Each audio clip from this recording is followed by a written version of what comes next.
Pro Wrestling Iceberg, Part 61. David Arquette.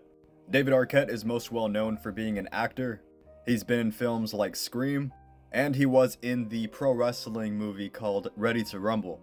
Ready to Rumble featured many WCW wrestlers, which kind of led to the idea of bringing David Arquette into WCW to promote the film. What people and the wrestlers part of WCW did not expect, however, was for the writer, Vince Russo, and other people in charge of WCW to bring in David Arquette to win the World Heavyweight Championship. Vince Russo has kind of passed the blame over to Tony Schiavone, saying that it was his idea in the first place. Though no matter whose idea it was originally, they did go through with it. WCW definitely shocked the world when they ran a tag team match between DDP and David Arquette versus Jeff Jarrett and Eric Bischoff. David Arquette did drop the WCW World title just 12 days after winning it. Although I do not believe bringing in an actor to promote a film with your world title is a great decision, David Arquette did take the time to name wrestlers that should win the world title like Booker T.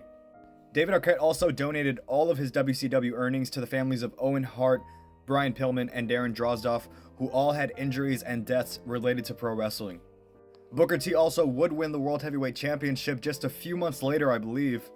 If I remember correctly, Booker T actually shouted out David Arquette in the documentary Who Killed WCW. Depending on where you stand, Arquette got a lot of flack, a lot of criticism for being the World Heavyweight Champion and never really wrestling.